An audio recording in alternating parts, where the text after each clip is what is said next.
गए किन्नर गए वहाँ रिपोर्ट लिखाने के लिए, आपस में लड़ाई जाती है। तो भारत के लिए लोग कहते हैं, वहाँ के विदेश के लोग, कि सबसे गरीब देश इस समय भारत है।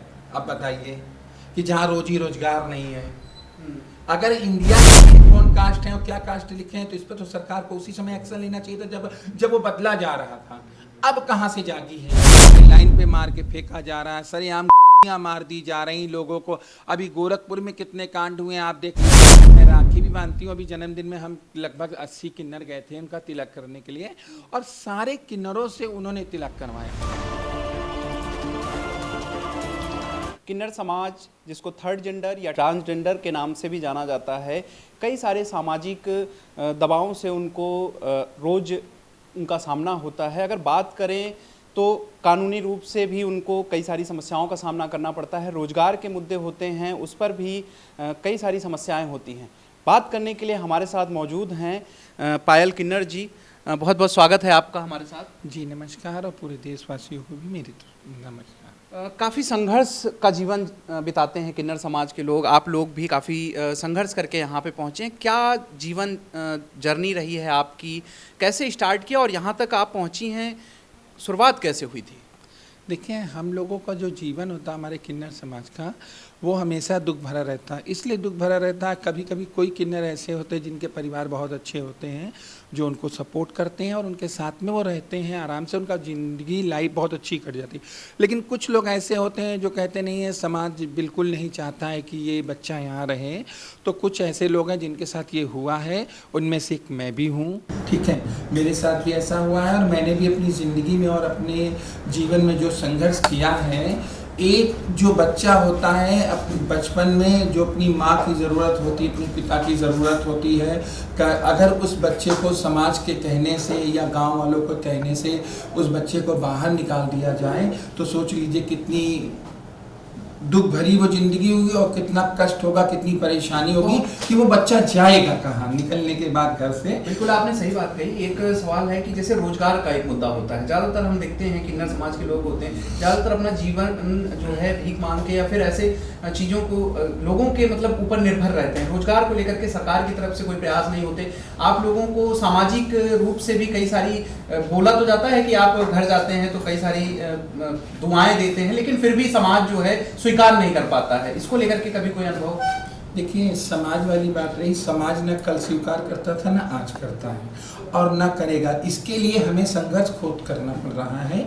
आज हम लोग खुद मेहनत कर रहे हैं, बल्कि कि सरकार मेहनत नहीं कर रही कि सरकार हमारे लिए कुछ करी हो अभी तक में। हाँ, कभी ये था कि कभी जब कांग्रेस सरकार थी और हमारी समाजवादी सरकार थी, तब हम किन्नरों को बहुत मदद मिली है, उस समय मदद किया गया।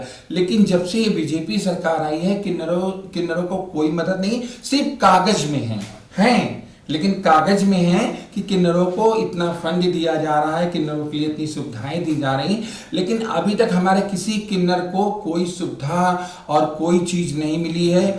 जो कल था वही आज हमारे साथ है। कल भी हमें नाच गा के कमाना खाना पड़ रहा था, और आज भी हम नाच गा के कमा खा रहे हैं, बल्कि कि उस पर भी बाधा आ रही है। अब हमारे ऊपर उस पर भी बाधा आ रही है कि कुछ ऐसे किन्नर हैं जो नए नए टाइप में हैं, जो वो किन्नर नहीं हैं। जैसे चोरी से घुस जाने वाले लोग, ऐसे लोग हैं जो बदतमीजी करके बहुत ज़्यादा डिमांड कर लेते हैं। उसकी वजह से क्या होता है, आज हम लोगों को रोना पड़ रहा है।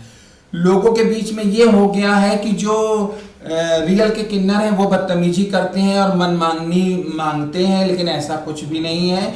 क्योंकि पहले था, आपको याद होगा, पहले किन्नर गिनती के दिखते थे। आप लोगों ने देखा होगा किन्नरों की शक्ल बहुत मुश्किल से दिखती थी।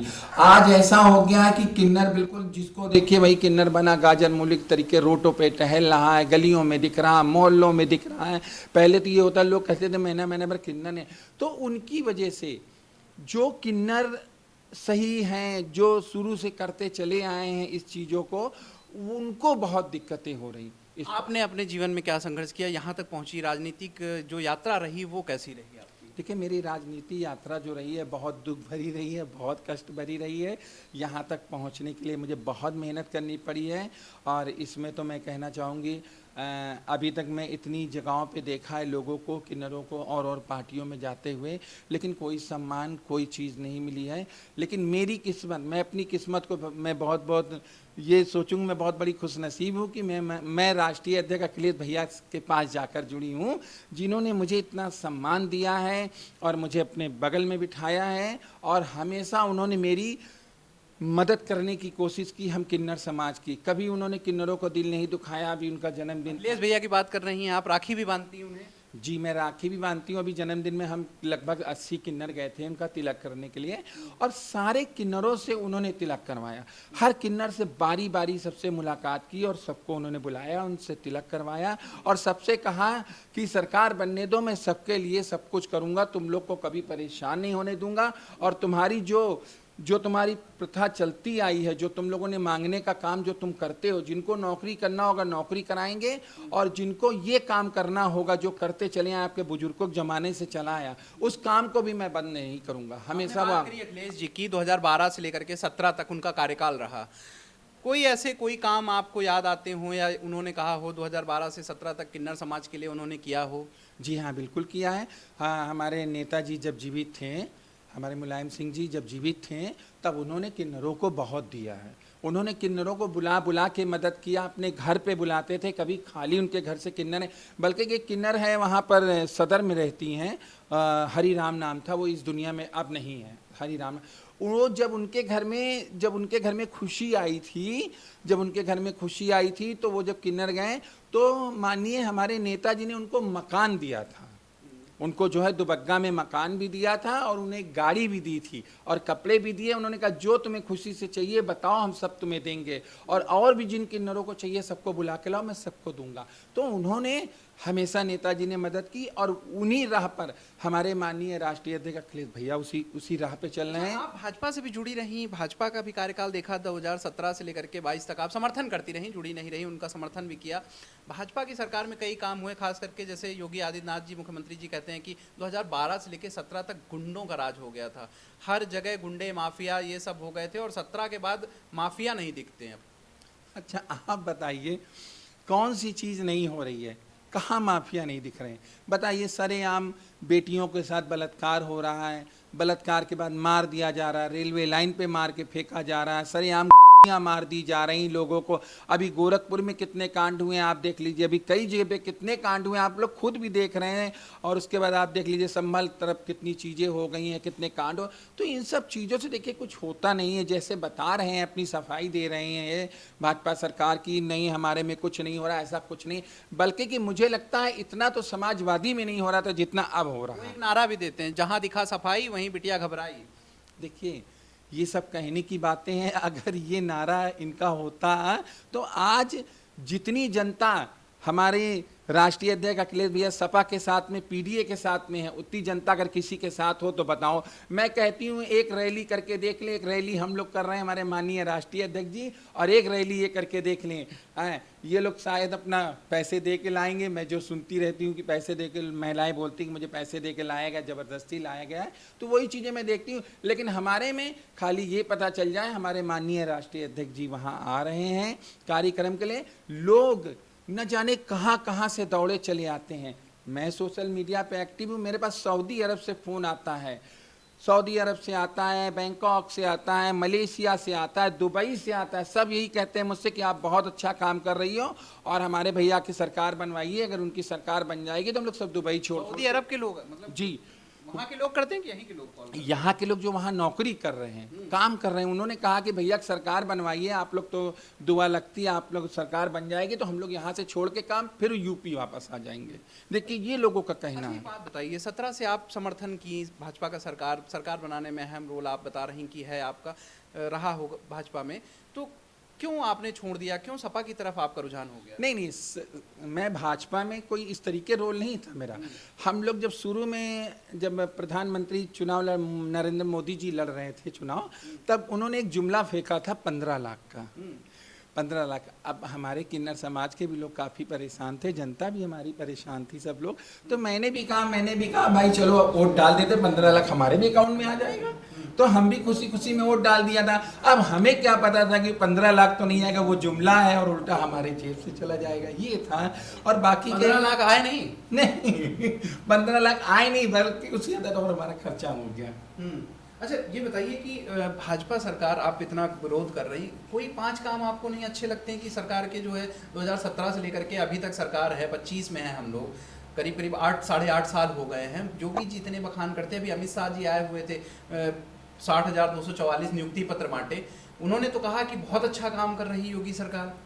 अच्छा, मैं कह रही हूँ आप मेरे पर छोड़ दीजिए, आप भी घूमते हैं, आप भी मीडिया ले हैं, सब लोग उनके पास, आप ही बता दीजिए 5 काम कौन से अच्छे हैं। आप मुझे एक बार बता दीजिए 5 काम कौन से अच्छे हैं, मैं भी बता दूंगी कि 5 काम कौन से नहीं अच्छे हैं। वो कहते हैं कि देखिए गुंडे जो है बंद हो गए हैं, गुंडागर्दी बंद हो गई, आजकल माताएं बहनें आराम से निकल सकती, रात को 12 बजे गहने पहन के निकल सकती हैं, अमित शाह का बयान है। आपको लगा गहने पहन के निकल सकती हैं? मैं कह रही बिना गहने के महिलाएं निकल जाए बाहर रात में 12 के बाद।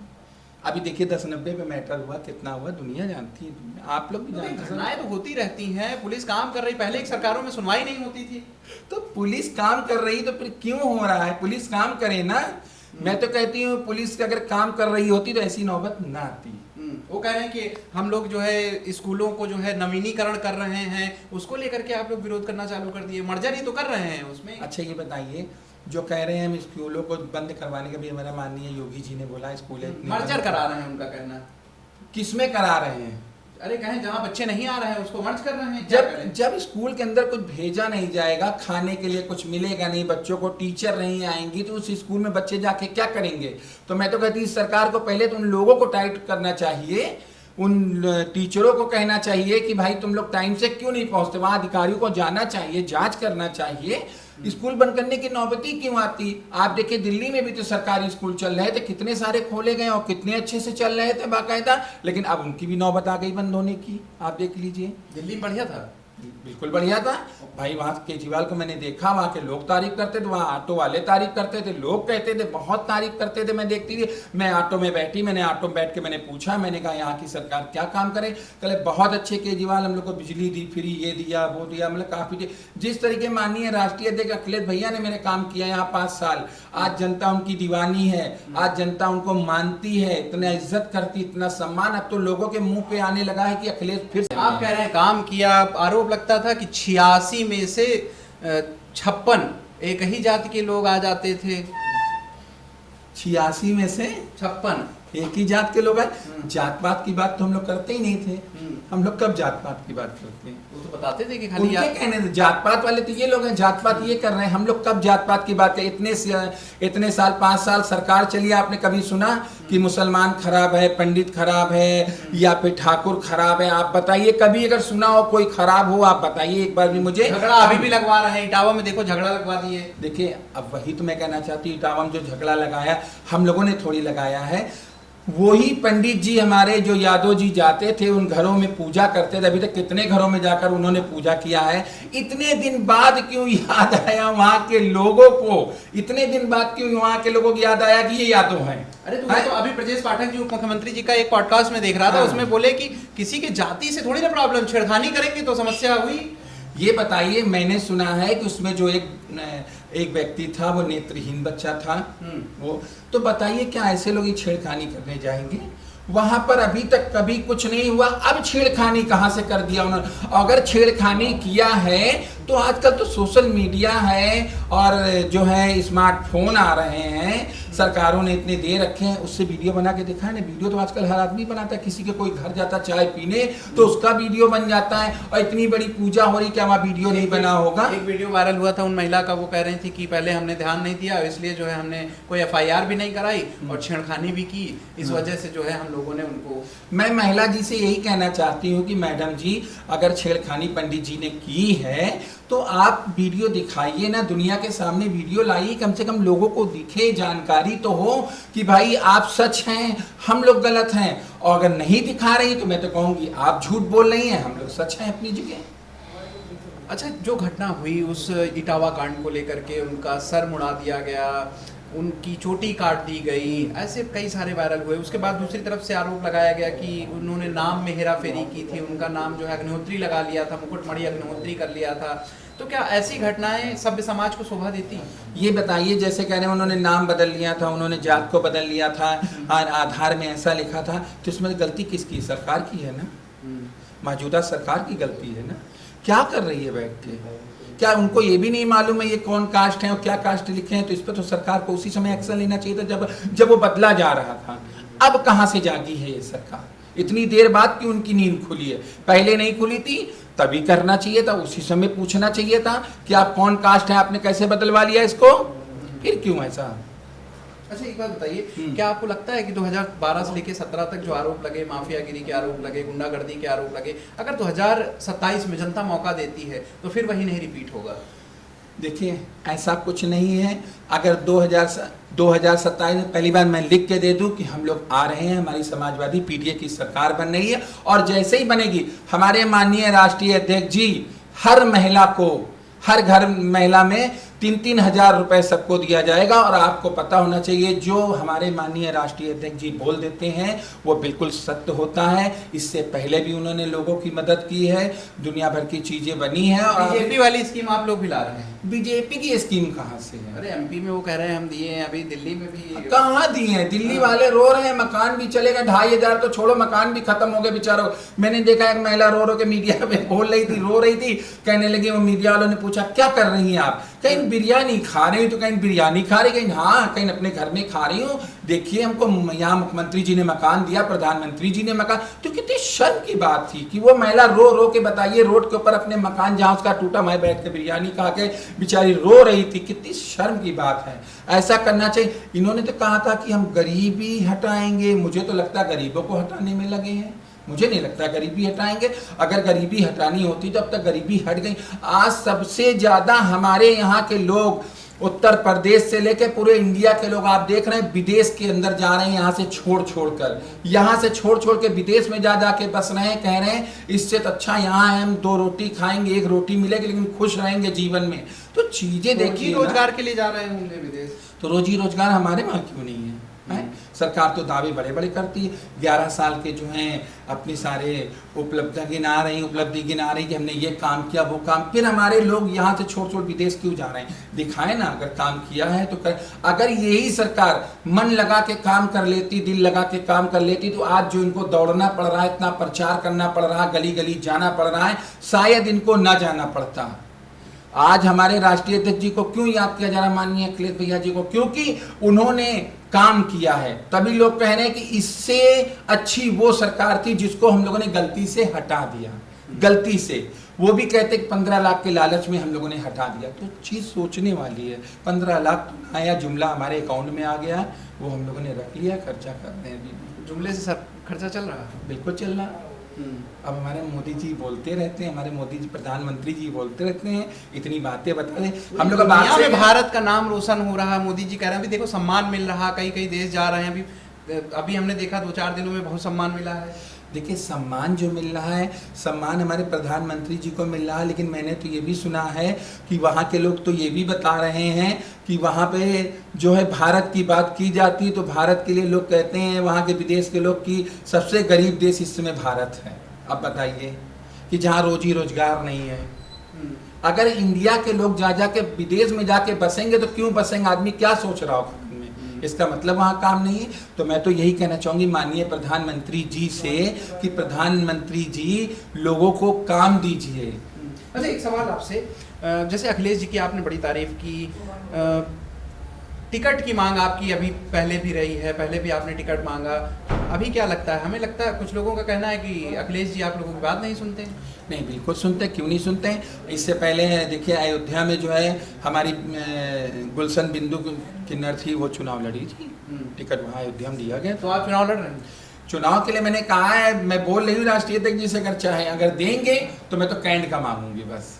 मुझे कैंट का टिकट मिल जाए, मैं पक्का सीट निकाल के दूंगी, ये मेरा तो वादा रहा। आप कह रहे हैं कि कैंट से अखिलेश जी देखेंगे वीडियो, कह रहे हैं कैंट से मतलब चुनाव हाँ लड़ेंगे। बिल्कुल, अगर देंगे तो मैं लड़ूंगी, और अगर नहीं भी देंगे तो मैं पूरी ईमानदारी से पार्टी के लिए काम करूंगी और सरकार बनाने। अगर आप विधायक बनती हैं तो हाँ। किन्नर समाज के लिए जो समस्याएं हैं, प्रॉब्लम्स हैं, जैसे रोजी रोटी की समस्या है, सामाजिक तौर पे उनको कई सारे भेदभावों का सामना करना पड़ता है, क्या काम करेंगी? 5 काम आप में से।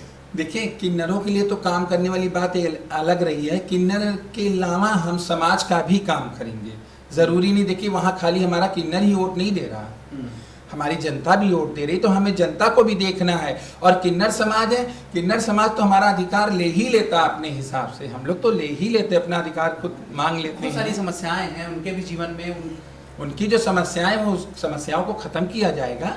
जो मेरे अंदर होगा, जो मुझ में क्षमता होगी ख़त्म करने की, मैं करूंगी। और वैसे भी मैं हमेशा उनके लिए काम करती हूं। मैंने आज तक हमेशा किन्नरों के लिए अच्छा ही सोचा होगा, कभी मैंने किन्नरों के लिए गलत नहीं सोचा। वर्तमान समय में भी सरकार काफी काम कर रही, काफी दावे कर रही है, बहुत सारे काम किए उन्होंने। कोई काम नहीं किया, कुछ भी नहीं किया, खाली कागजों में हम किन्नर हम बोल रहे हैं ना।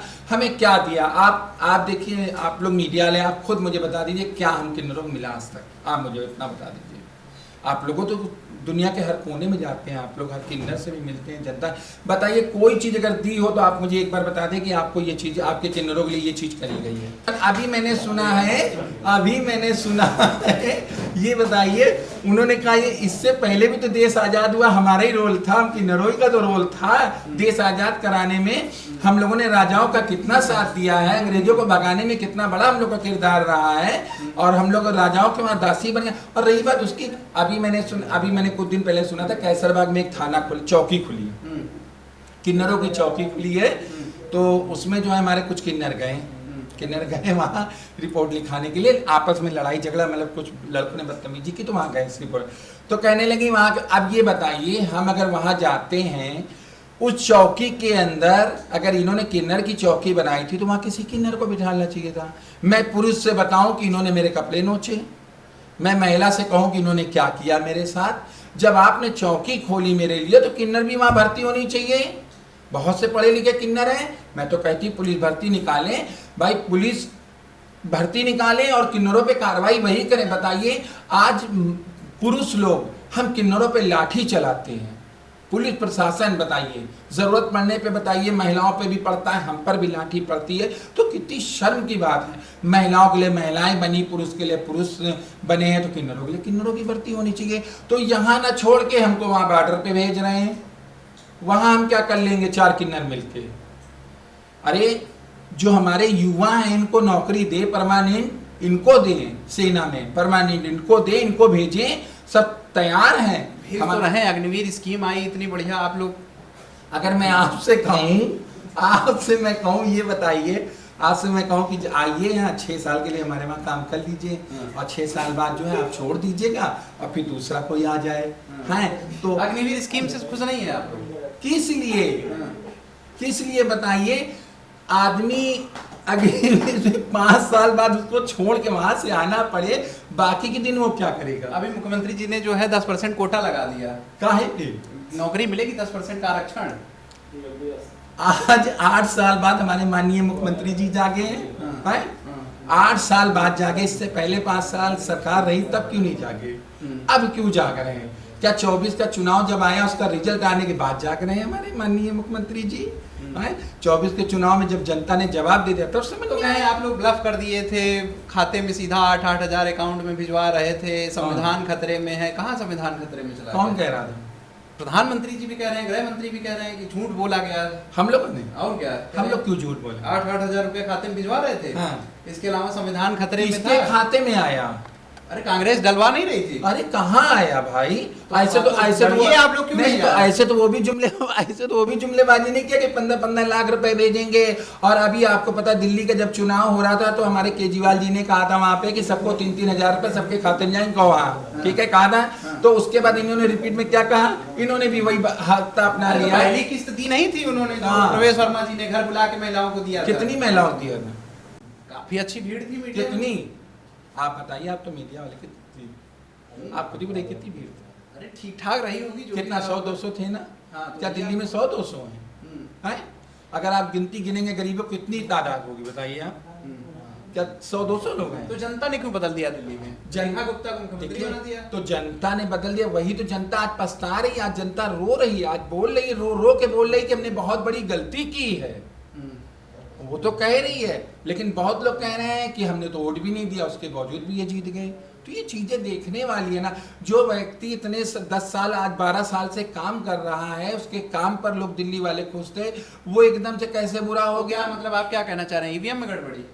ईवीएम को क्या बोलूं, उसके लिए तो मैं कुछ बोलना ही नहीं चाहती, इसलिए नहीं बोलना चाहती हूँ क्योंकि मुझे पता है, जैसे तोते की वो, अब छोड़िए वाली बात।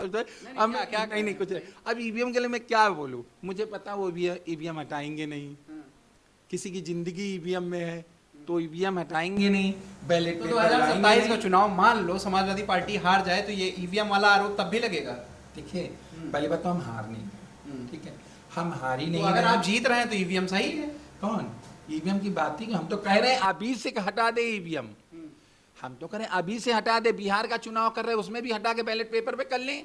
उसके बाद में कलकत्ता का चुनाव है, ठीक है, वहां भी कर लें बैलेट पेपर पे। मैं मना थोड़ी कर रही हूँ। 2024 का चुनाव जब समाजवादी पार्टी जीती, कांग्रेस जीती, तब ईवीएम सही थी। ये बताइए 2000 जब आप उस समय की बता रहे ईवीएम सही थी, उस समय शासन में कौन था आप ये बताइए? भाजपा थी शासन। भाजपा में कौन थे? भाजपा में कौन थे मतलब? कौन थे? नरेंद्र मोदी। प्रधानमंत्री कौन थे उस समय? नरेंद्र मोदी थे। नरेंद्र मोदी कहाँ थे उस समय? 2024 में चौ- आप लोग जब जीते तब कौन तो था? वो वाला जो बता रहे हैं, अरे उसमें तो किसी की मेहरबानी है। किसकी अब मेहरबानी? है किसी की मेहरबानी। बड़ा आरोप लगा रहे हैं, किसकी मेहरबानी? मैं किसी को बोलने नहीं चाहती, मैं नाम ही नहीं बोलना चाहती किसी को। मेहरबानी समाजवादी पार्टी जीत गई। और क्या, जनता की मेहरबानी है। मतलब आप जीते तो जनता की मेहरबानी, भाजपा जीते तो ईवीएम की मेहरबानी। नहीं, ईवीएम को मैं कुछ कह ही नहीं रही हूँ। अभी तो आपने बोला जान बसती है। मैं कुछ ही नहीं कह रही ईवीएम के लिए, मैं कुछ बोल नहीं, मैं तो कह रही हूँ एक बार बैलेट पेपर पर चुनाव करा कर भारतीय जनता पार्टी ने काम किया है, तो मैं तो कह रही हूँ कि एक बार बैलेट पेपर पे भी चुनाव कर लेना, ऐसे ही कर ले। मैं कहती हूँ चुनाव ना करें। भाजपा वालों से पूछा जाता बैलेट पेपर पे चुनाव करवा लो तो कह रहे हैं जैसे पहले लूट ले जाते थे फिर लूटना चाहते हैं, इसलिए लोग मांग कर रहे हैं। अब अगर इनके शासन में रह के लूट हो जाए तो बड़ी बात है। इन्होंने तो कहा है कि हमने तो कानून व्यवस्था इतनी टाइट कर दी है कि एक परिंदा पर नहीं मार सकता, तो वो डब्बा कौन ले जाएगा? तो अगर डब्बा ही ले जाना होता तो ईवीएम भी तो छीन सकता था। अगर डब्बा छीन सकता, आप बोल रहे हैं कि वो बैलेट पेपर छीन लिए जाते थे, तो फिर तो ईवीएम भी छीन जानी चाहिए, क्यों नहीं छीन गई? ये सब बातें हैं कहने की। मैं देख रही ईवीएम कोई नहीं छीन ले जाता, सब कुछ सही है, बाकायदा जाती है, गिनती होती है, सब कुछ होती, तो फिर कौन छीन लेगा बैलेट पेपर? वो भी तो छीन के इंसान बदल सकता है, फिर इसमें क्या कहा जाए आप बताइए। चलिए, तो बहुत बहुत धन्यवाद आपका। तो ये थी हमारे साथ पायल किन्नर जी, जिन्होंने हर एक सवाल का बेबाकी से जवाब दिया, चाहे वो सवाल किन्नरों की सुरक्षा को लेकर के हो, रोजगार को लेकर के हो, चाहे 2027 में समाजवादी पार्टी की सरकार को बनने को लेकर के हो। हमने 2012 से लेकर के 17 तक की जो अखिलेश की सरकार थी उसमें कानून व्यवस्था को लेकर के जो बड़ा मुद्दा उठता था उस पर भी सवाल पूछा, उसका भी जवाब बड़े बेबाकी से दिया। आपको कैसा लगा ये इंटरव्यू हमें कमेंट करके जरूर बताइए। वीडियो जर्नलिस्ट सनी के साथ मैं आलोक दीक्षित, #भारत न्यूज लखनऊ।